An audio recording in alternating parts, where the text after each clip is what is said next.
Okay, hello everybody. We're going to start. My name's Rachel Brooks. I'm in the department here, and it's my pleasure today to welcome you all to our public lecture. Welcome to colleagues in the room, and welcome to people online too. So I'm delighted that Stian Westlake has come along to talk to us today.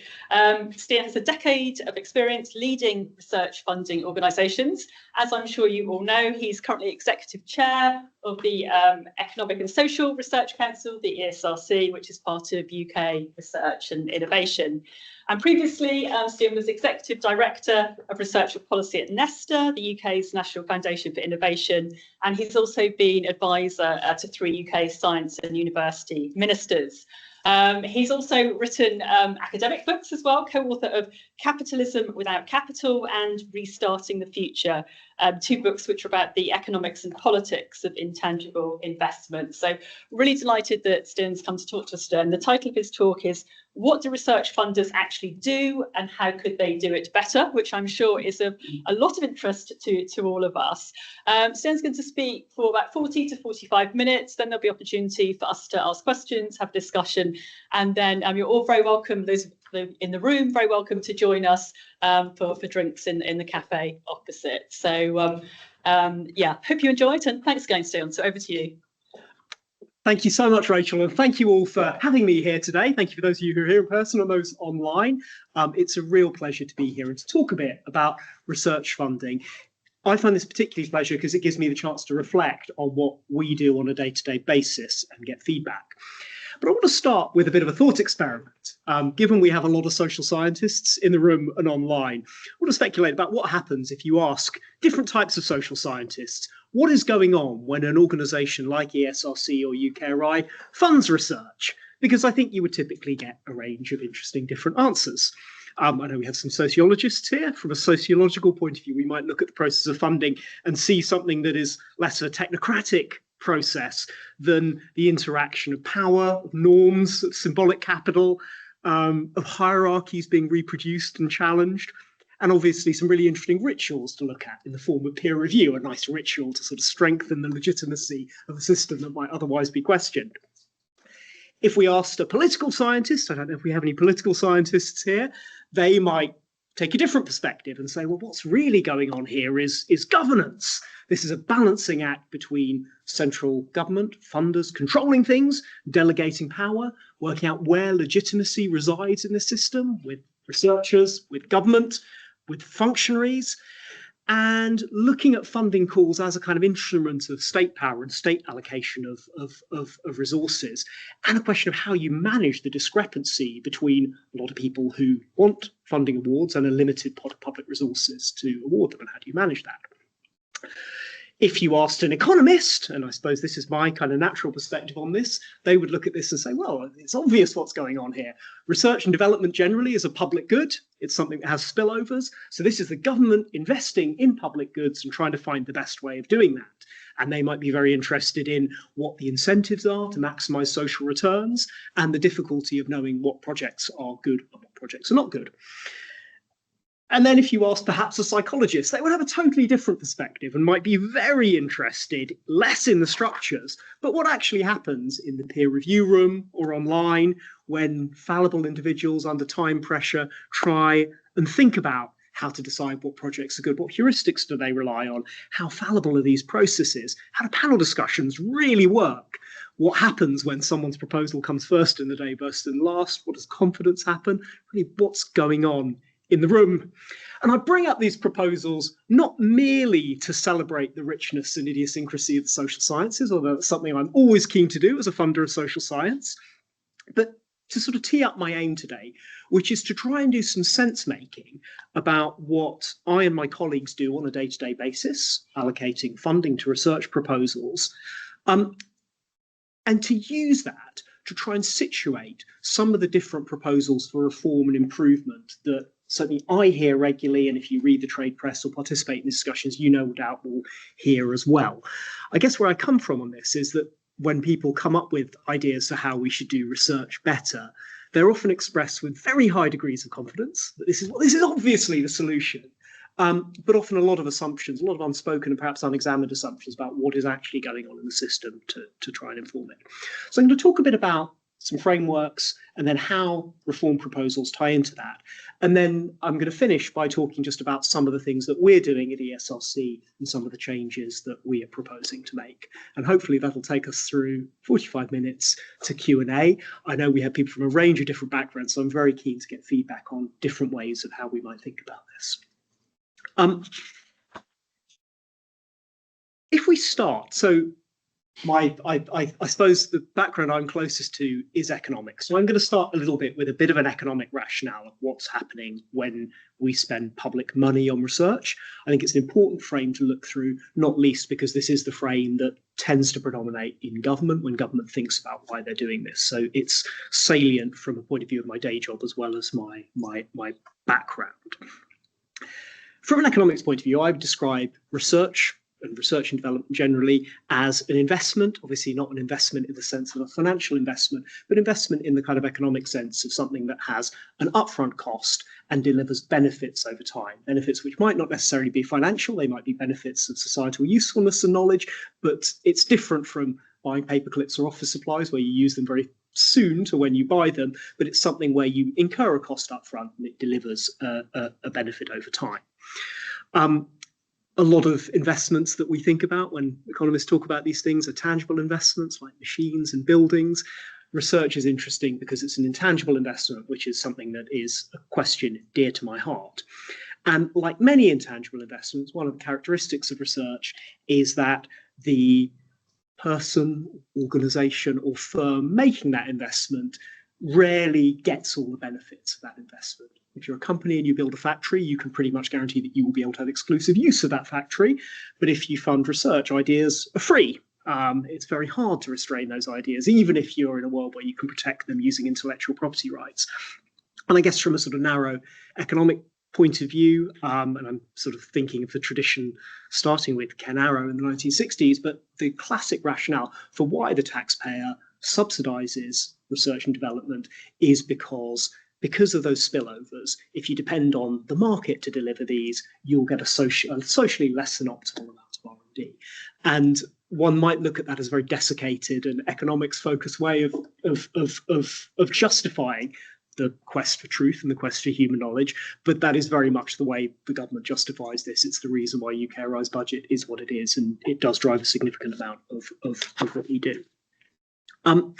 Now, that kind of rationalizes why we have public money to spend in the work that we all do, but it doesn't tell us anything about how best to do it, how to select what projects get funded, or really very much about the day-to-day concerns of what goes on in research funding. And this is where I think it's helpful to consider some often unspoken assumptions about how that process of investment works. I'm going to focus on a few things. Firstly, going to focus on, if you can imagine, the universe of possible funded research proposals. There are many proposals that get funded, but there's a sort of an unimaginably large invisible library of proposals that might get proposed or that get proposed but don't get funded. And although it's impossible to quantify, it's at least conceptually possible to think about what that entire scope of possible research projects are. And there are a few things I'd like us to think about if we think about the process of selecting projects as a funder from that universe. Firstly, what the degree of variation in quality of those projects is. And by quality, I mean a whole mix of how much they advance knowledge, how socially useful they are, what the economic benefits are. We can quibble about the measurement of that. But I think there's some really interesting questions about, well, how great is that variability? I think there's then some really important questions about, well, what determines that variability? Is that variability intrinsic to the projects? Or is it something to do with how those projects are combined with other things that the funder might have control over? And then the third really important question is, to what extent can whoever is making those decisions, whether it's reviewers or whether it's some kind of public authority, to what extent can the funder tell ex ante how good a project is going to be? And for me, those three questions underpin almost all the variation in terms of proposals to reform the funding system. So I'd like to kind of unpick those three things and then relate it to some of the things that we hear about in this field. So the first of those categories, I mean, I've called it heterogeneity of return, how variable the quality in a broad sense of the different types of research projects that theoretically might be funded. I've already given the caveat that this is very hard to measure. I think attempts to measure and quantify this are on a hiding to nothing, and there are no doubt a number of different criteria on which you would look to measure these things anyway. But the question I'd like to sort of get us to reflect on is how extreme the variance is and what the distribution looks like, as it were. What is the distribution? Is there a significant grouping on the downside? Is there a significant distribution on the upside? Is it normally distributed? It's an interesting question. And let's start with some extremes of what that distribution might look like that aren't in the world of research, but there are different types of investment. So if you imagine a company that buys useful stuff to use in its business, and I'll give the example of transit vans. Lots of businesses buy transit vans that they use to do useful work. Now, the value of a transit van is pretty much constant. Pretty much a transit van is worth pretty much what you pay for it. There are maybe a few lemons, but broadly speaking, this is a generic traded item. So if you're investing in transit vans, there's not a lot of heterogeneity. Businesses do this all the time. It's fairly standard. To take a totally different type of thing that you might want to buy, lottery tickets. Lottery tickets have the absolute other characteristic in that almost all of them are worthless, but some of them are worth a very large amount.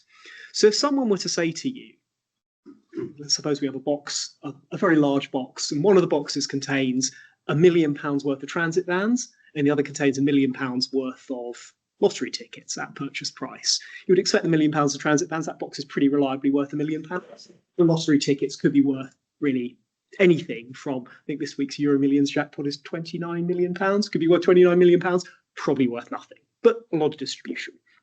So we've got sort of two extremes of variability there. So the question is, if you imagine £1 million worth of research investments, what's that worth, assuming that we can put some kind of monetary value on these things? And I think there are a few different views that people have about this. So one view, which I think is not a silly thing to believe, is that there's a significant number of very bad research projects. And that is what characterizes the distribution. There are research projects that simply aren't rigorous. There are research projects that are either deliberately or accidentally fraudulent, or there are research projects that cause harm. And, you know, if we want to sort of conjure with some specifics there, the replication crisis is arguably an example of what happens when you have a bunch of projects that are kind of ex ante not good because of the way they've been structured statistically. People who believe in the COVID lab leak hypothesis, I mean, that's a sort of extreme example, but that's clearly a research project that if it were true that people were doing illicit biological experimentation, that would have a very severe downside effect. And similarly, the broader trusted research agenda that we see, where we get very concerned about, well, what happens if we're funding research that partners with bad geopolitical actors to do things? Those are all examples of something where people say, well, what really matters is making sure you have a system that excludes projects that are either worthless or actively harmful. That's kind of one possible shape of the distribution. And that might very well be coupled with views saying that beyond that, as long as you can exclude those bad projects, it's much for muchness. There's a sort of an unknowable quantity. There's another view, which I also hear from equally sensible seeming people, that says, well, actually, the really important deviance is on the upside here. That actually, if you think about research projects, there are some research projects that are the equivalent of lottery tickets. They are just incredibly valuable. Whether you can predict those ex ante, we'll come to in a second, but nevertheless, there are some projects that are extremely, extremely valuable. So again, if we want to give some practical examples of that, if we think about the COVID-19 vaccine effort, the back of the envelope calculations I've seen for the value of the research projects that generated the 3 successful COVID vaccine efforts are something like $15 trillion of value if you put a value on the lives saved and the economic activity that was effectively enabled by ending lockdown. You can quibble with the exact number, but clearly that was a really, really good investment. If every research and development investment was as good as the COVID-19 vaccines, research funders would be in a very happy place.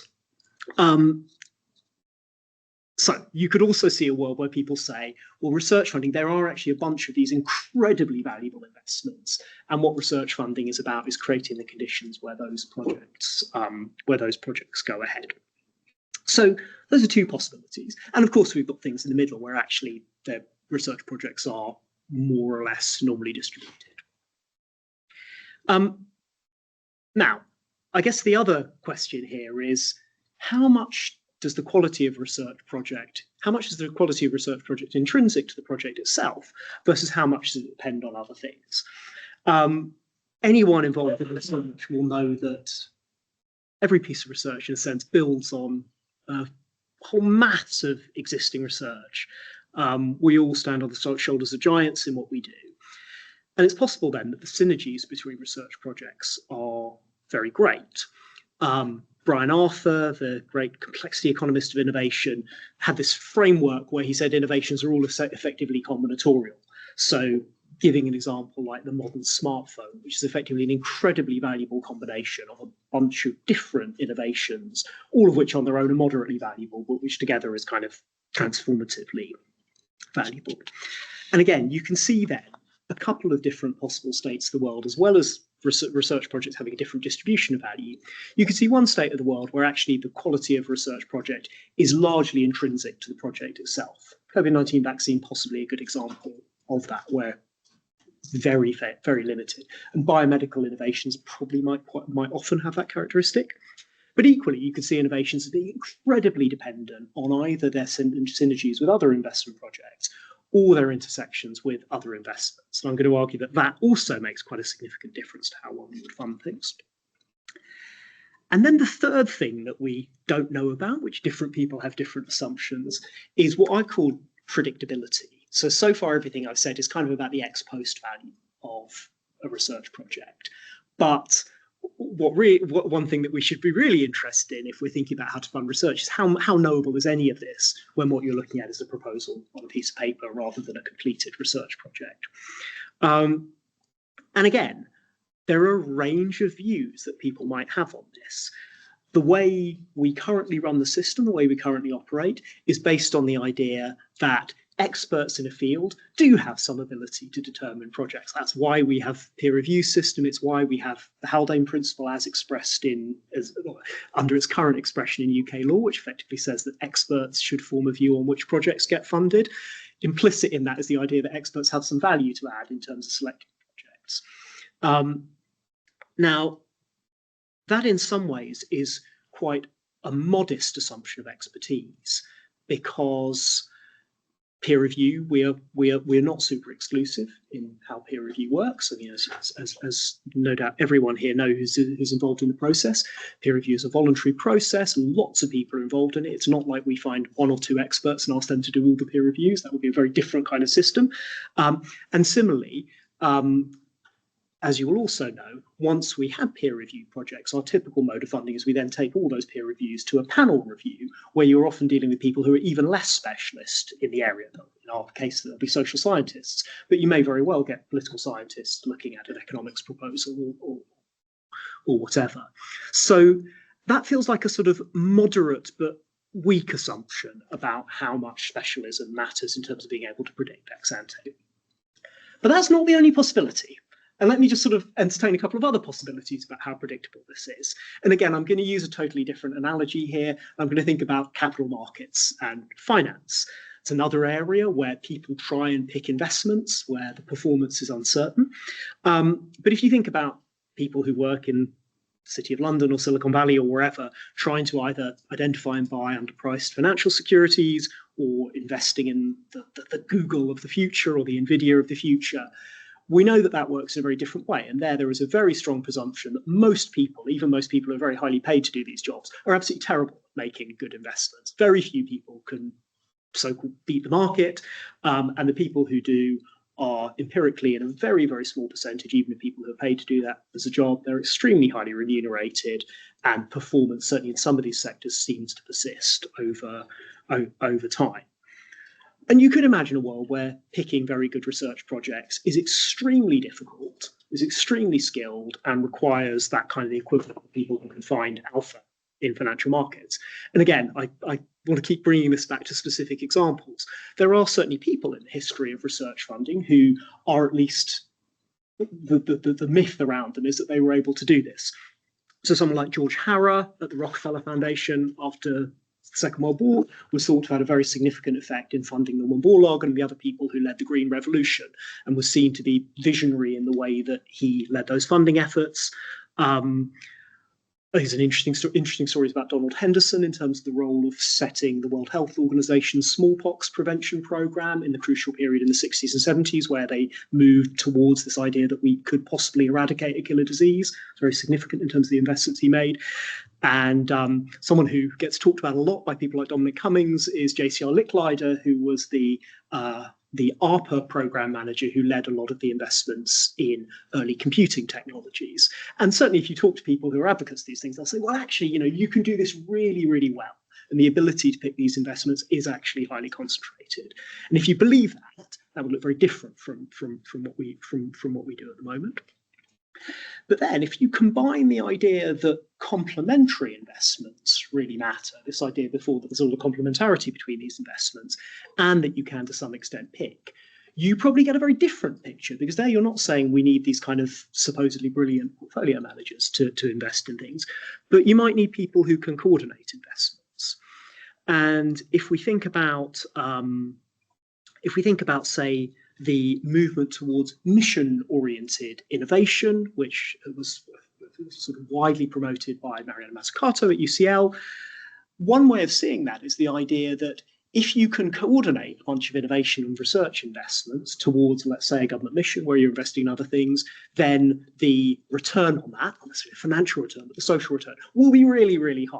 And therefore, you need people able to coordinate those kind of things. It's also the rationale between some of the idea that you might use industrial strategy to guide certain science and technology research investments and other areas.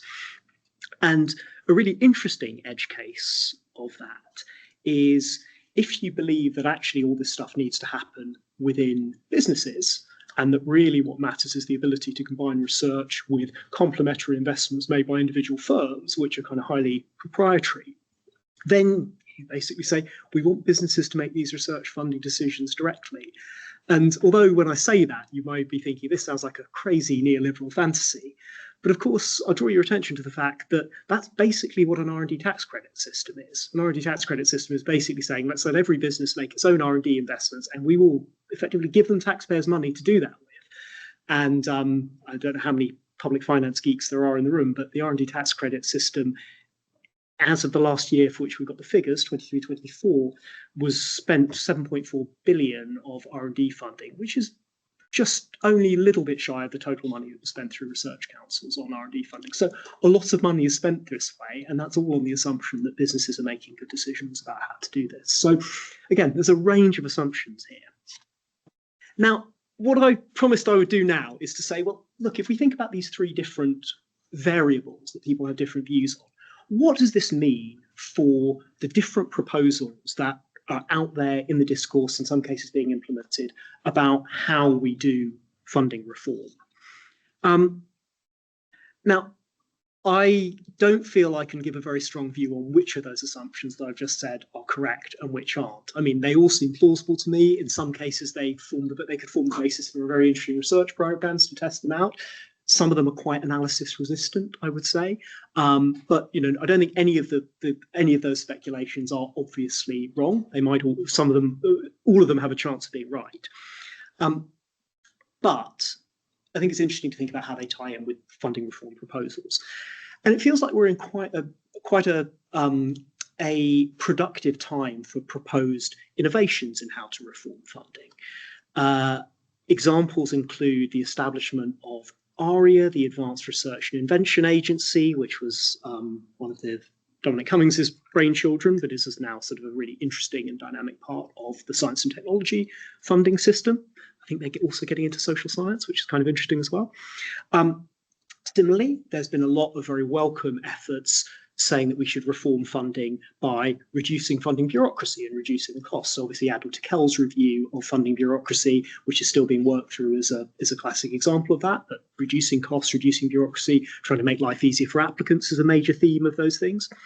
The development of what get called focused research organisations, the idea that actually the places where research should be done should be time-limited, very mission-oriented, specific organisations, often outside universities. That's kind of widely talked about. A lot of funding from very rich people in Silicon Valley seems to be going in that kind of direction. I mentioned mission-oriented research, the idea that actually we should be focusing research around very specific missions and coordinating funding in those kind of areas.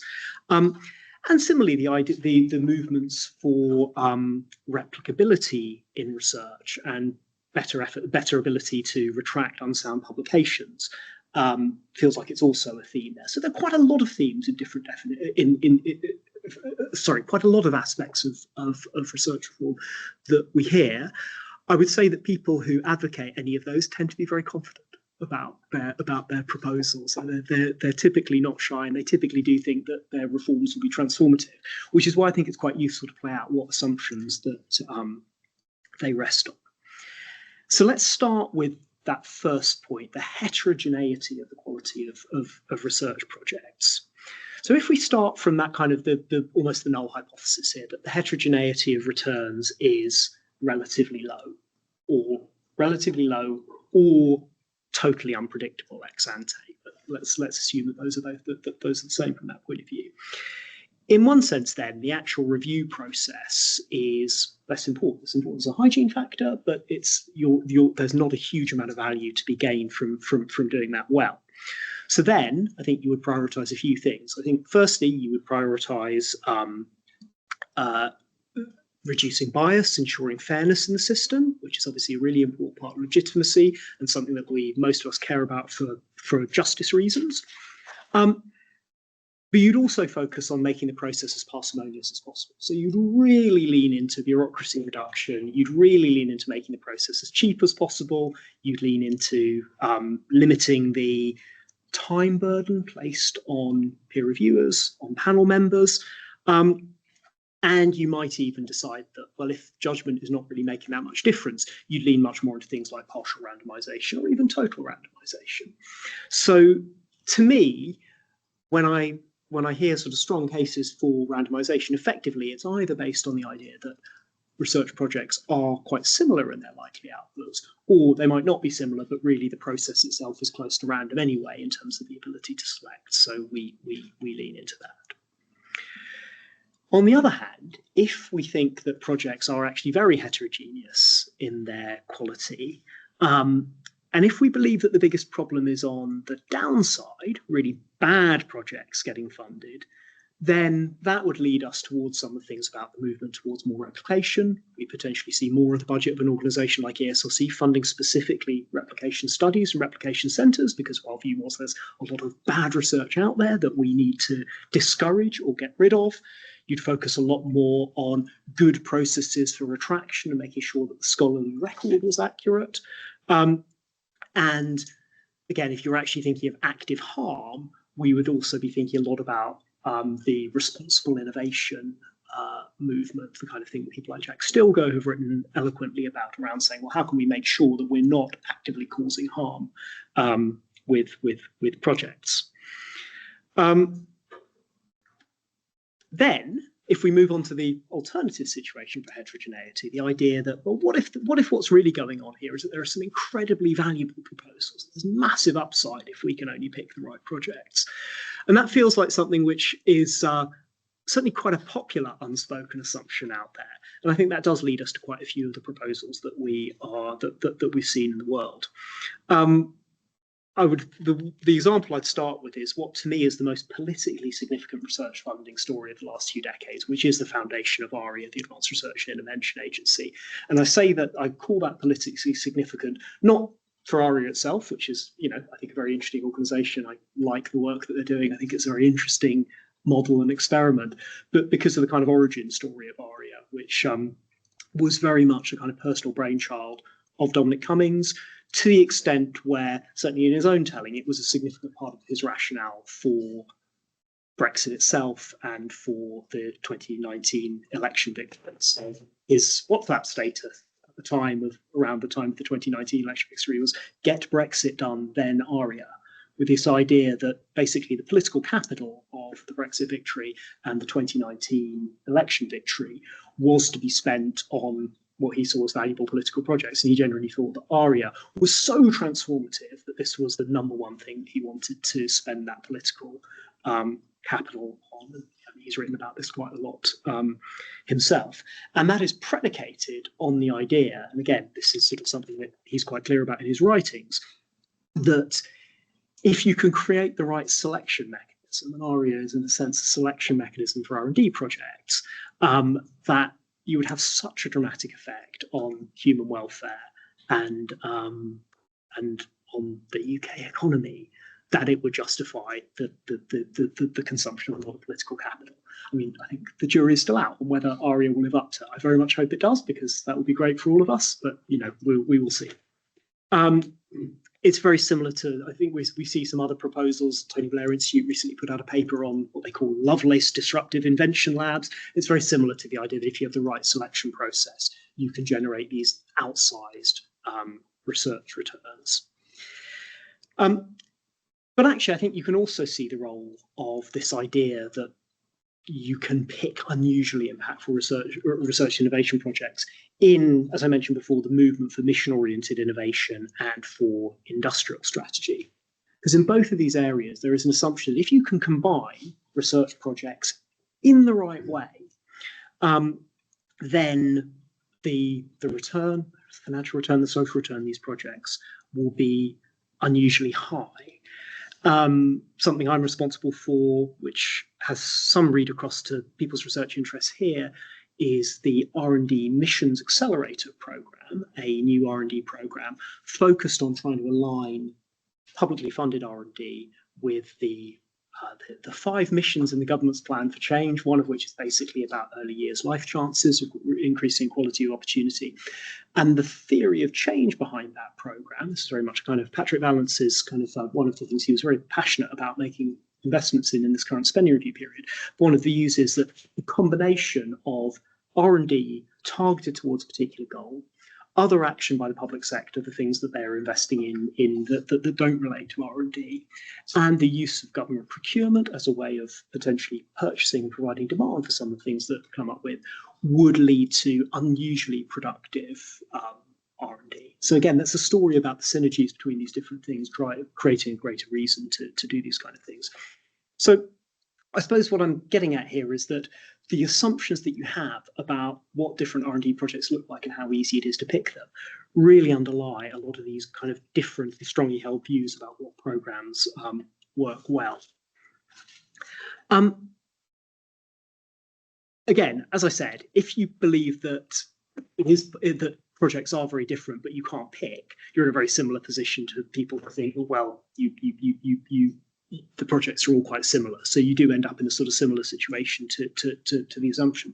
But if you believe that there is an ability to choose, and you believe that the distribution of research projects is either unusual on the downside or an upside, it points you towards quite a lot of these other areas. The other thing I'd mention is there are a couple of other assumptions that I think have an interesting role in this in innovations that I'm seeing in funding research. I started off by saying that the basic premise of public funding here is that because private investors can't capture all the benefits of research and development, that there is a case for the government to intervene and spend taxpayers' money to create the broader benefits.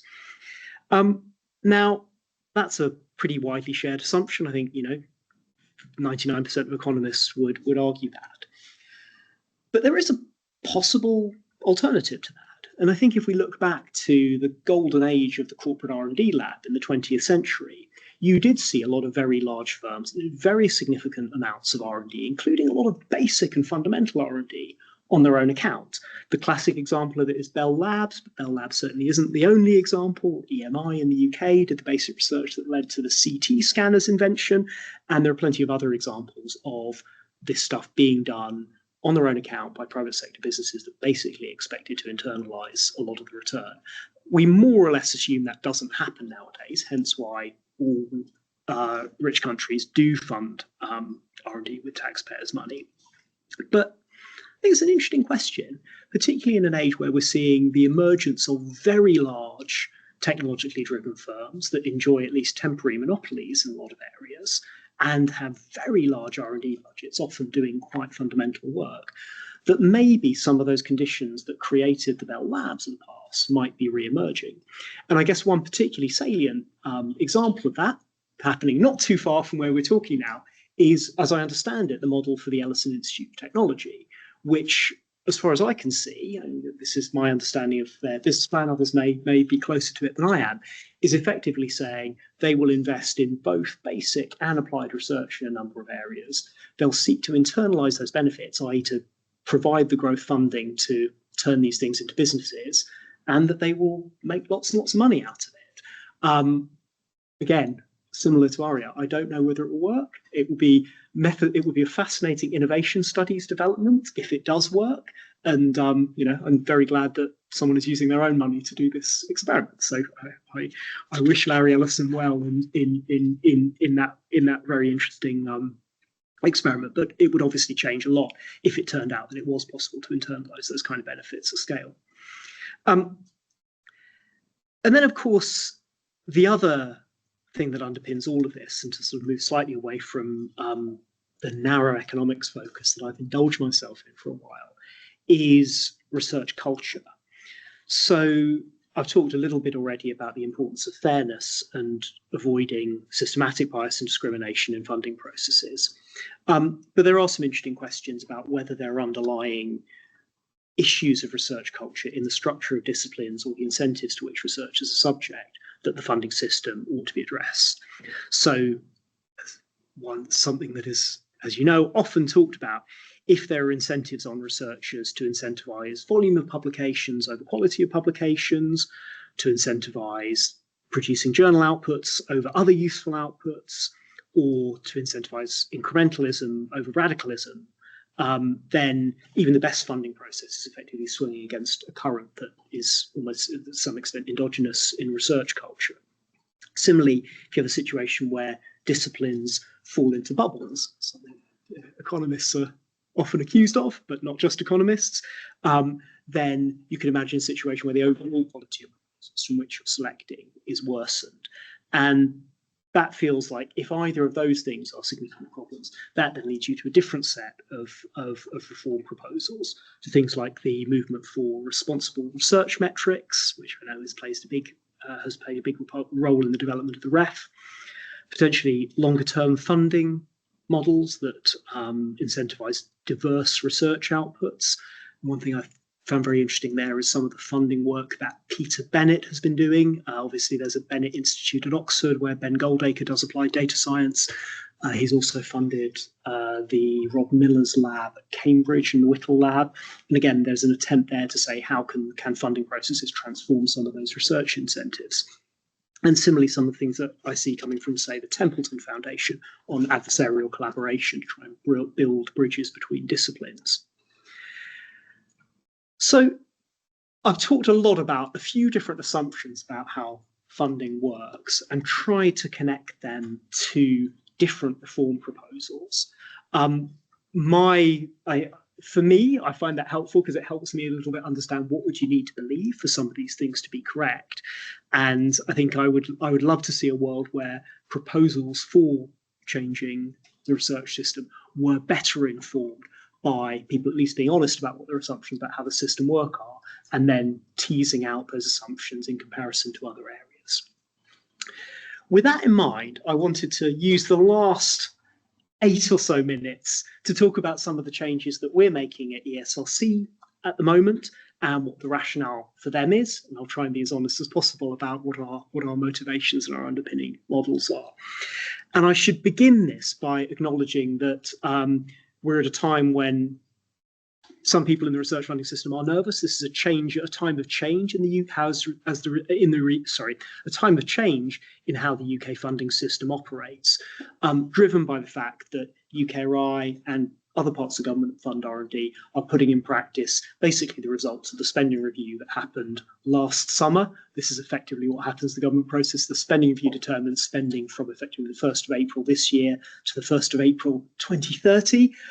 Those decisions were effectively made in December, signed off by the Treasury. And so what we're seeing now is the translation of that into practical projects. So if people are wondering why things are changing in the system, why now, that's the underlying public funding rationale.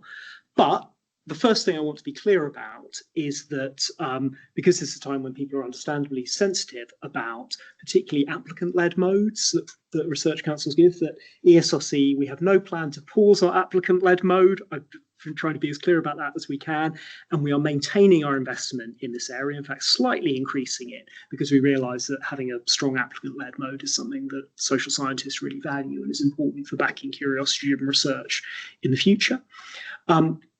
I'm also really delighted that the UKRI allocation process that we've been going through has provided a sustainable funding settlement for the major social science data infrastructures that we fund, such as longitudinal studies and the support for administrative data and smart data, which we know is also important to a large number of social scientists drawing on things.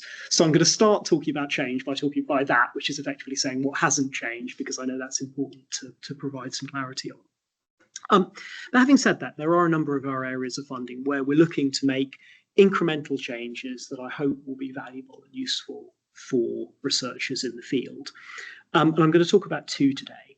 Firstly, our attempts to be a more intelligent funder, better able to invest in the right things. And secondly, our attempts to do a better job at supporting both curiosity-driven research and impact-oriented research. So I'm going to start with a few words about trying to be a more intelligent funder.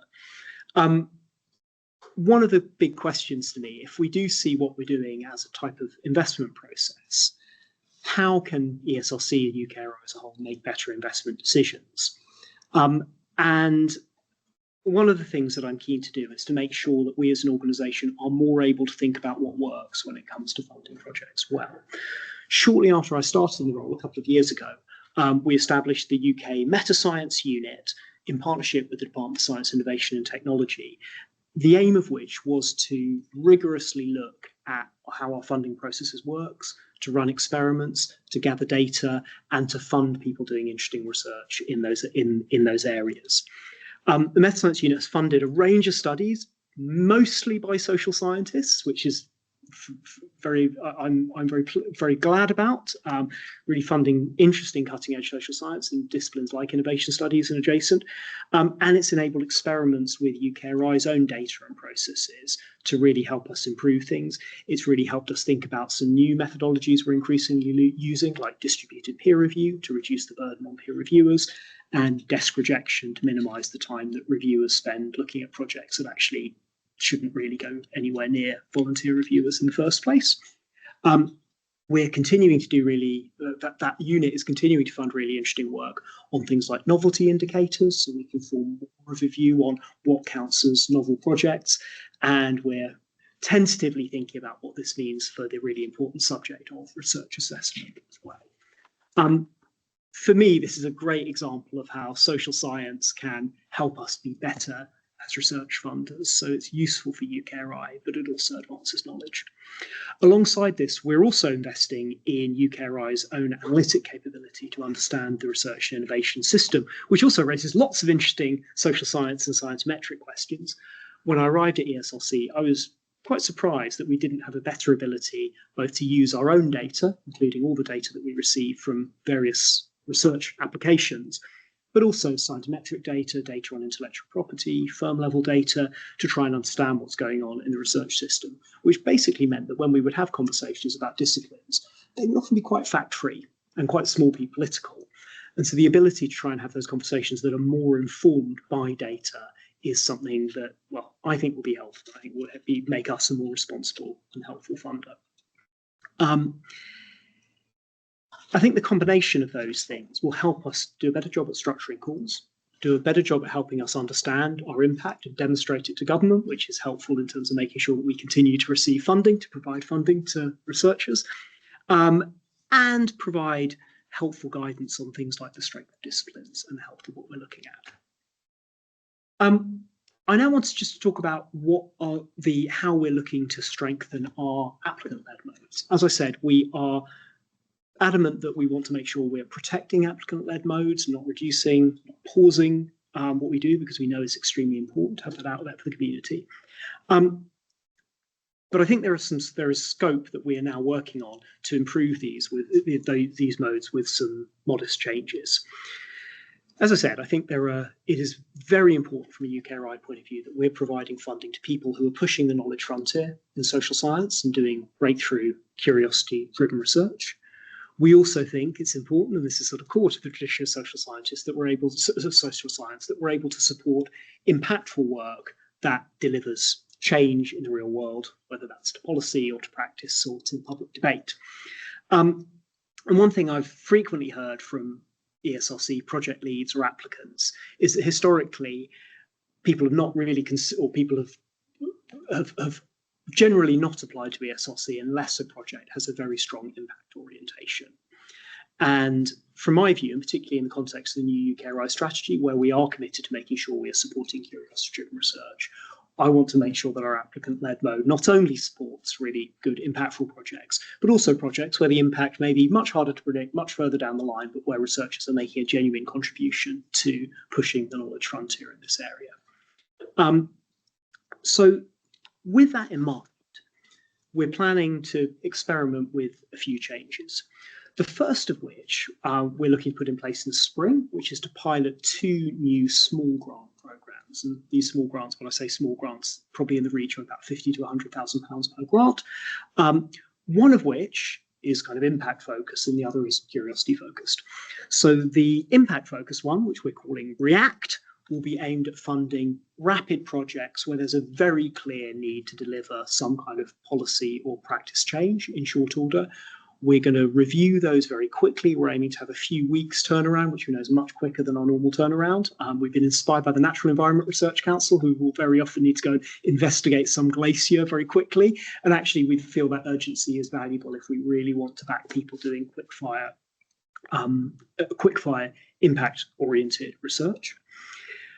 The other scheme, which we're calling the Connect scheme, is around field building or preparing bids for innovation, for field building or radically innovative proposals that aim to push the knowledge frontier. So with that, our aim is to provide small but focused funding to allow people to bring together new consortia of researchers or groups to work on really radical developments in that area. We're going to, as I said, these are pilots. We're going to see how they work. We hope that they will lead to, they will provide a basis for people wanting to do either highly impactful research or curiosity research. And then later in the year, we're looking at how we can make sure that our core applicant-led schemes, which those of you who are ESRC aficionados will know are our new investigator schemes, our research grants and our centre schemes, to make sure that those provide adequate support for people doing truly curiosity-driven research. And it's something we'll be working with researchers and with learned societies to work out what the best way of doing that is. But our view is to make sure that we are open to those kind of proposals so that we are as supportive of people trying to push the knowledge frontier as projects trying to create impact. And I'm very keen to, especially for people who are regular applicants, to get feedback on how best to do that. I'm going to leave it there because we're at 45 minutes. I'll just finish with a kind of couple of reflections on things that are very much open questions to me in all of this. And I suppose I say this with 2 big areas of uncertainty that are in my mind as a research funder. One of which relates to AI and one of which relates to our license to operate.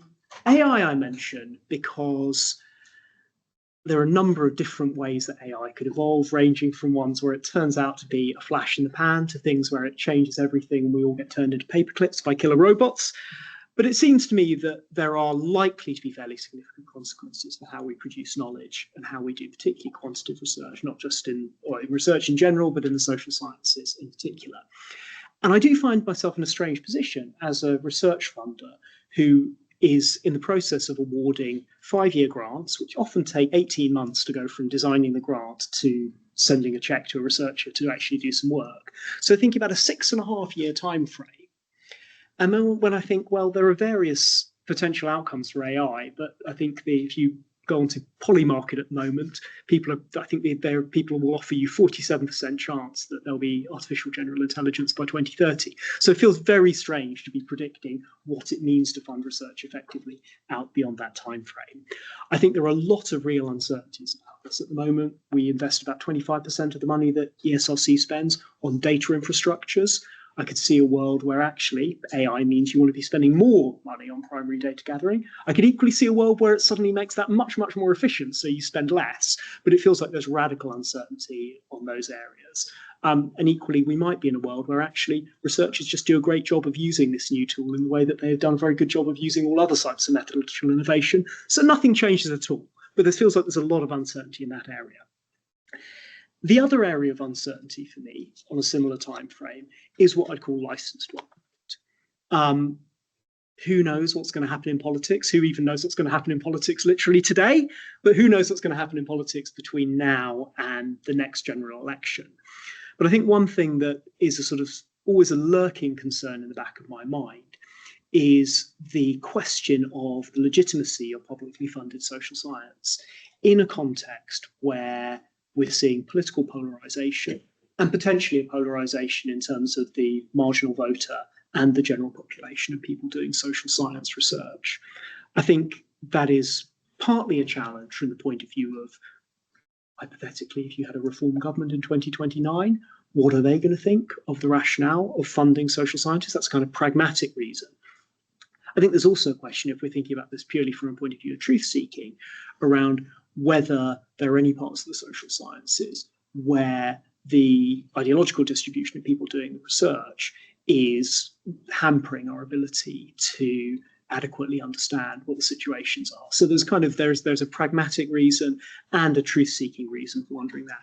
And again, I don't have the answer to that. This doesn't feel like there is an obvious definition of the problem, nor does it feel like there's an obvious solution.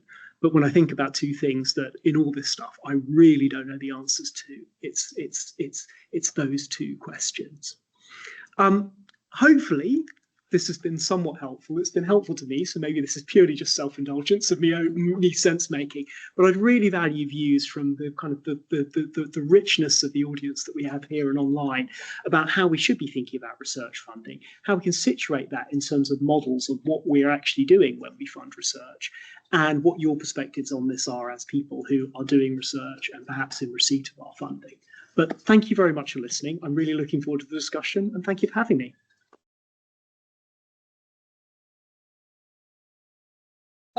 Yeah, that was a really excellent talk, as well as giving us insights into ESRC thinking and current priorities, raised some really interesting philosophical questions, I think, about research funding for us to grapple with. So thank you for that.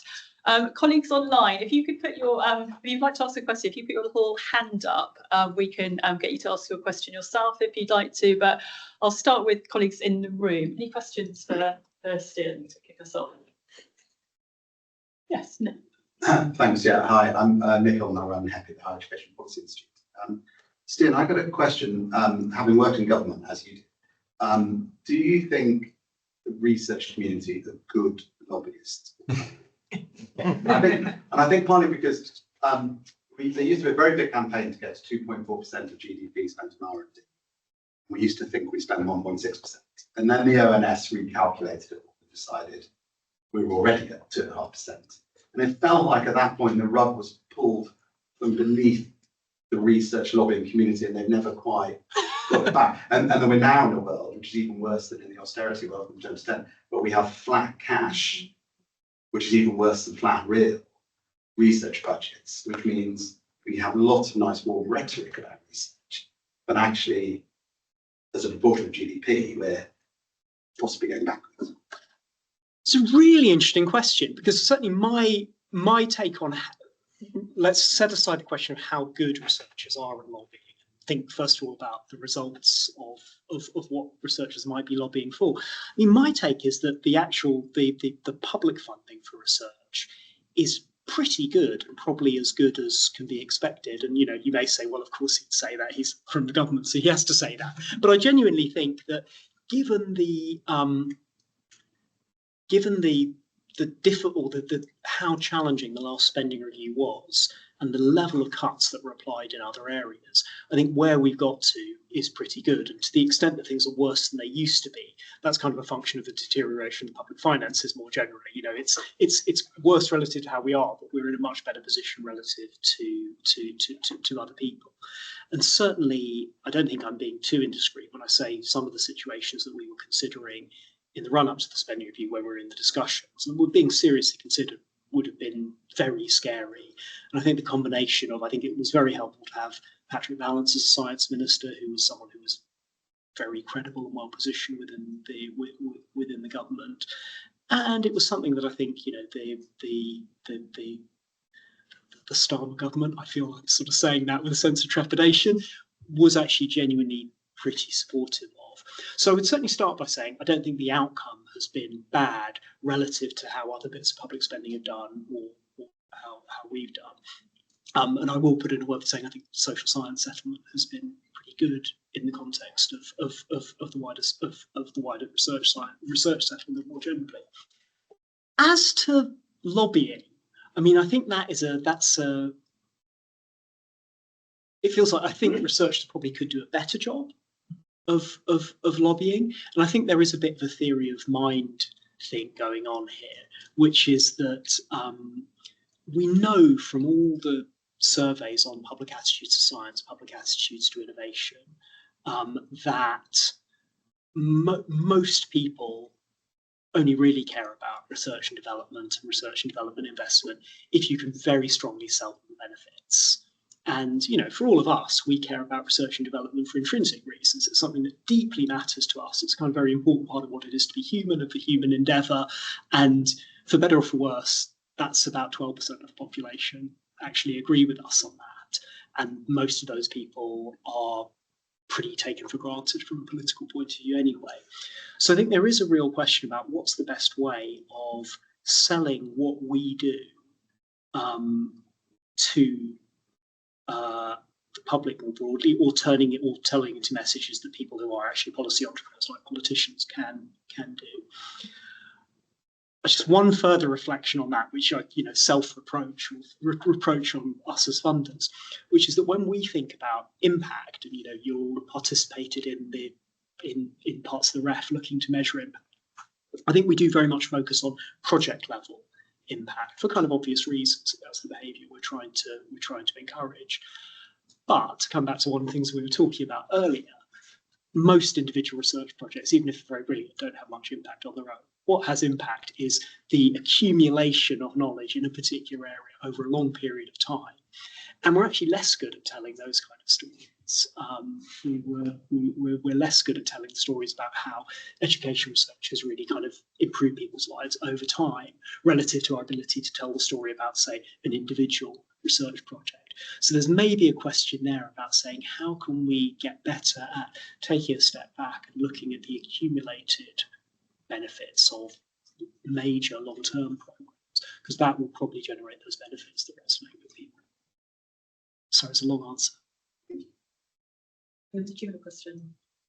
Yeah, I'm trying to think exactly what my question is. Thank you, wonderful talk and really informative, and two challenges you raised at the end, particularly the issue of kind of public and political legitimacy, a lot of social science research, what goes on in the university. I guess I was struck, you talked about externalities and challenges of essentially, you know, where the market can't make the link. A lot of research and indeed teaching is in that area, and you talk about the challenge of ex ante, what is the value or return on an investment in understanding or research, or whatever it is. I just wondered about the ex post and how knowable the ex post is, given the diffuse nature of those activities, and whether, the obvious point, that leads us towards things in which an easy kind of market connection can be made, because then you can easily point to a return. And the challenges of that for education, you know, we're not in an easy returns business, and a lot of it is very diffuse. So I just wanted your reflections on the challenge of the ex post. You know, to what extent do we really know the benefit of a lot of the activity that we all do? Yeah, I mean, I think in short, I agree with you. this stuff is either very hard to measure or impossible to measure, shading into impossible to measure. And I think there's also, I mean, that then gets, I mean, I think there's a kind of empirical question of, can you come up with useful measures of what the benefits of historic bits of research has been? There's also a kind of interesting, almost political question there about to what extent, excuse me, is it useful from the point of view of making a case to research investment to make attempts to do that? And I guess you know, I'm saying this as a long way from an expert in education research, but clearly, you know, there's a whole bunch of changes in, say, English school outcomes that one could point to and say, well, you know, this is a sort of a standard political talking point is changing English school outcomes has been a jolly good thing, and to be able to point to research that has helped inform those is fantastic. But I'm aware that in education research, there's actually a lot of disagreement on that. And there's a kind of question about how willing are we to claim victories for things in ways that might be instrumentally useful for us in terms of making the claim for research, when actually that requires us to play a little bit fast and loose with actually the quality of what's been going on. I mean, you know, to give a personal example from way back, when I was at Nesta, we funded and wrote up a lot of research on business dynamics, the idea of kind of firm reallocation of workers in firms, which turned out to be for a brief period of time quite influential to government economic policy. They also then made a bunch of massive overclaims or unjustifiable claims based on that. And you felt quite conflicted sitting there, because, you know, I would have my board telling me or coming to me and sort of saying, tell us about the impact of your work. And it was very tempting to say, well, look at all this kind of fantastic policy being put in place on the basis of our work. But actually, you know, a lot of it was not justified. So there's a really interesting question about, at one extreme, you have a kind of sort of almost Pontius Pilate-like attitude where you can say, well, no one ever really knows the benefits of any of this, so we're not going to claim anything, which is quite intellectually pure because this stuff is very hard to work out, but it's probably not very instrumentally useful. And then at the other end, you have the kind of totally mercenary approach of claiming everything that you can, which I think we all rightly feel, you know, is unjustifiable.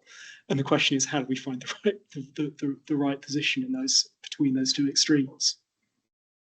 Can I just ask a sort of follow-up question to that? Because I was thinking about kind of, you know, what the ESRC's current position is in sort of assessing the outcome of projects, because it used to be that, you know, you submitted your report and it was graded by your peer reviewers. Yeah. And it seems to me there's a lot of kind of money and effort that goes into the kind of the initial stage, but actually kind of not that much interest in what the researchers claim. And I guess, you know, for your really big investments, there is a kind of, you know, quite sort of close monitoring, but very little for a kind of smaller investment. Yeah. So could you just say a little bit more about kind of, I mean, is this a live discussion in the SRC about kind of, you know, asking sort of, I guess, peer review of outcomes as well as peer review?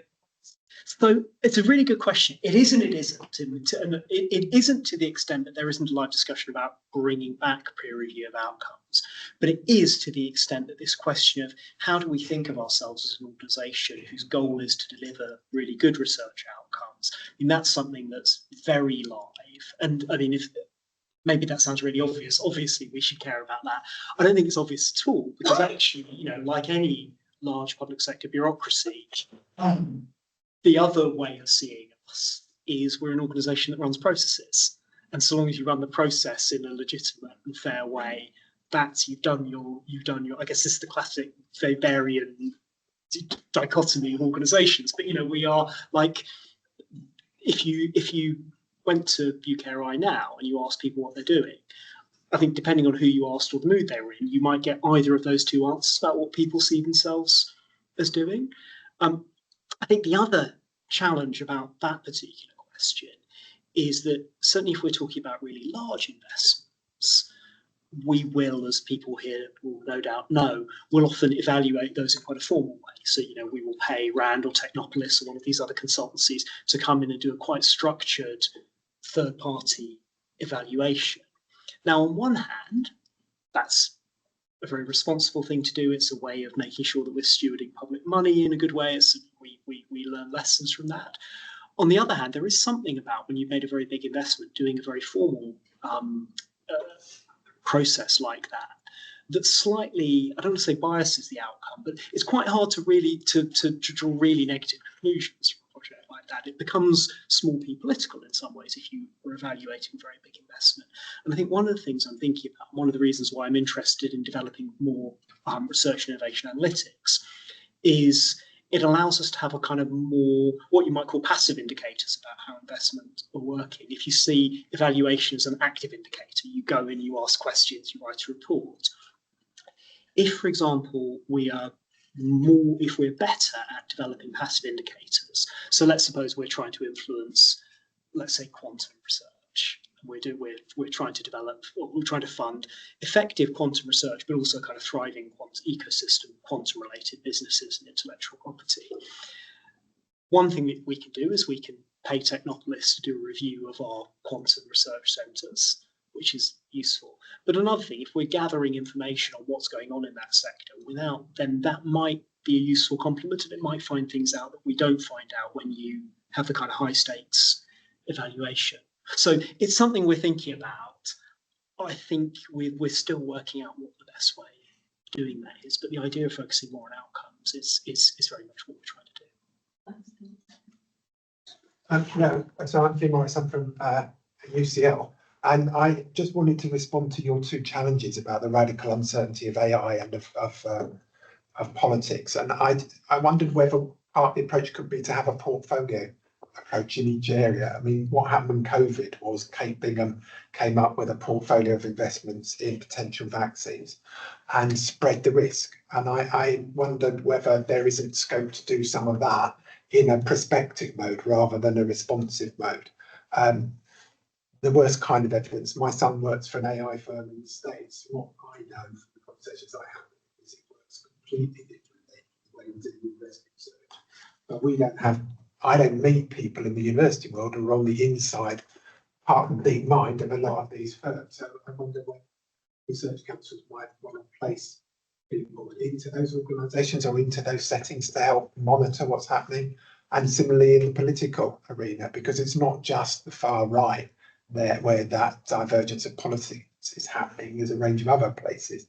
And it might also help to bridge the gaps that are potential political threats to the research establishment, in that AI firms might say, like Peter Thiel says, what's the point of university research? Don't go to university. And similarly, people like Nigel Farage, who didn't go to university, might wonder why you want to put money into universities. So part of politics is keep people close to you. Chose my words carefully. Yes, I think that. I think that's totally right. To start with AI, I spend a reasonable amount of time talking to probably DeepMind and Anthropic, mainly to understand what they're doing. Anthropic have got some really interesting economics research programs underway at the moment, and I think they're finding their way, because I think I don't think they would be too offended if I said some of the early economics research they were doing was not great. And, it's a classic example, something we love in social sciences, where people's naive take on something is actually not right. And it's really helpful to have the benefits of some social science frameworks. I think the interesting question there is what's the right role for a public funder to play when these organisations basically seem to have unlimited cash, but making sure that there's at least some exchange capability between the sectors feels really important there. One thing that I've found quite well, one thing I'm continue to be interested in, less about the use of AI in social sciences, but more about the social sciences of AI, if you see what I mean, is that I get worried about the potential bifurcation of the type of work that's being done within the firms versus the kind of work that's being done in universities. So, I now know a few people who I've worked with in the past are now effectively doing social science jobs in large AI firms. And as far as I know, they really love the jobs. They are, shockingly highly remunerated, but also kind of apparently seemingly quite fun. They seemingly have quite a lot of intellectual freedom. And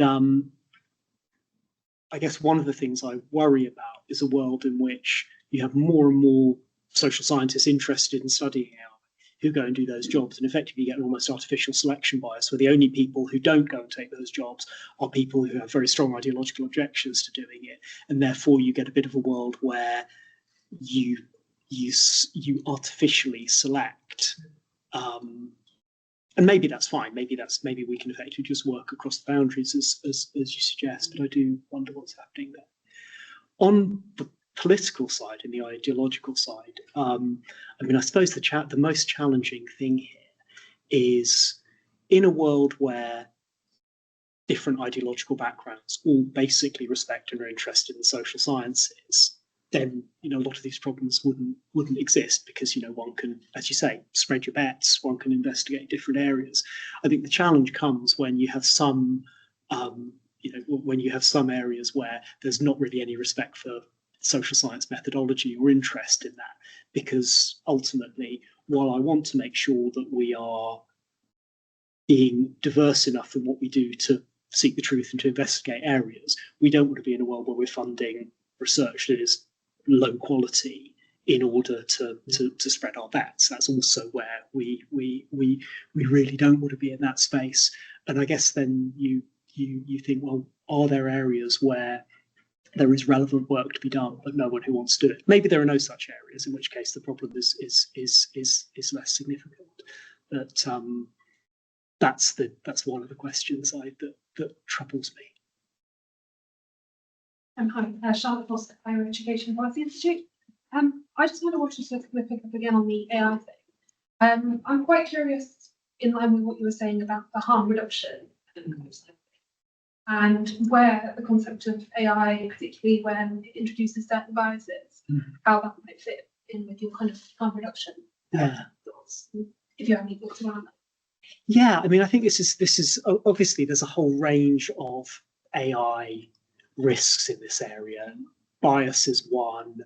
Creation of malign technologies is another, which ranges from kind of Grok being used to create intrusive images through to AI-driven bioweapons labs and the kind of different scale of things.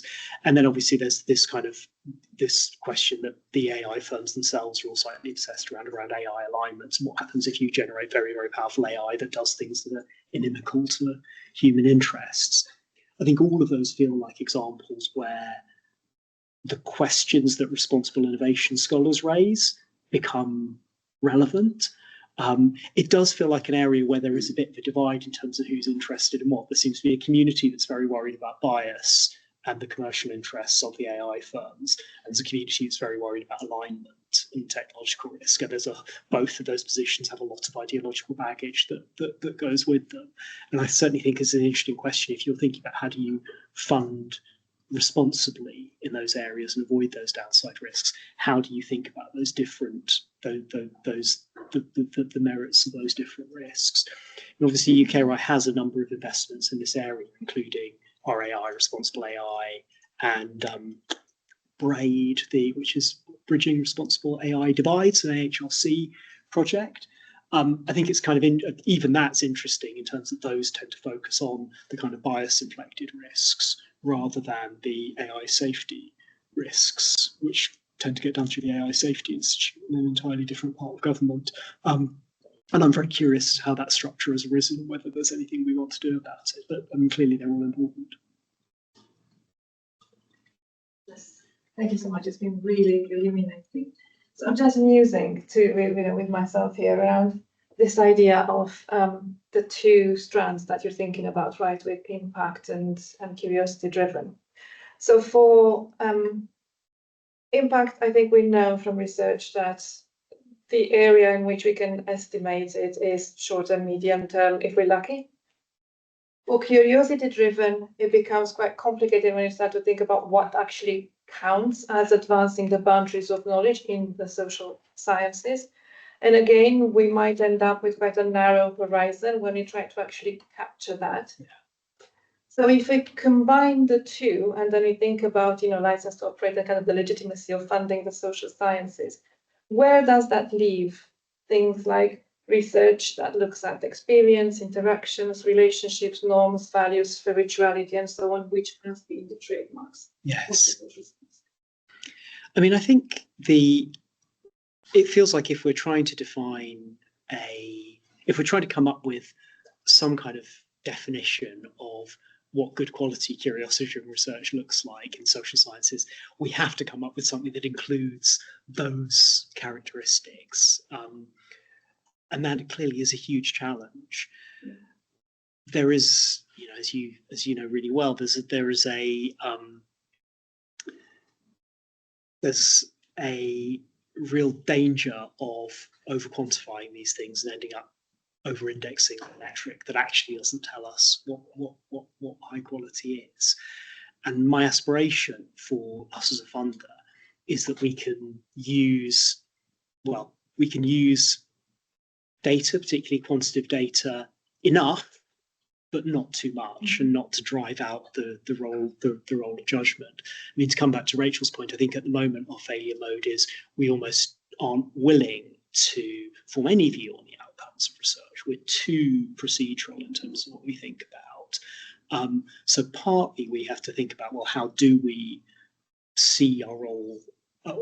How do we make sure that our mindset includes seeing our role as delivering good outcomes, particularly when it comes to curiosity-driven research?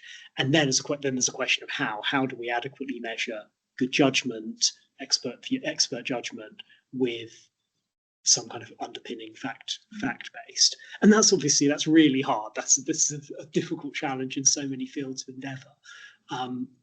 But it feels to me that we could get better at it simply because we don't try that. We're quite a long way back from where we could potentially be in that area. Any final questions? No. What do we? I think we asked some students. So I'm really interested. I really enjoyed that. My name's David Mills. Years and years ago, I was involved in a demographic review of the social sciences, which was worrying about the health of the disciplines and that stewardship role, that notion somehow that was the role of the public funder. Is that harder and harder to defend in an age of sort of, you describe this research culture, but obviously there's an implicit risk of the deficit sort of analysis there of the problems of silos and disciplines, and the focus on innovation impact, it's forward looking.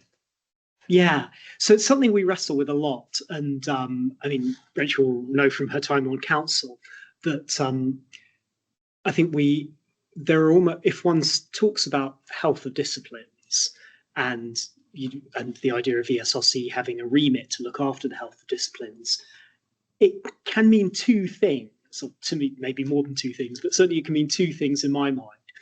One of which is that we should use our judgment to think about, to at least have a view on the health of disciplines and be funding in a way that is somehow acting on that judgment. That, I think, is a benign definition of the health of disciplines.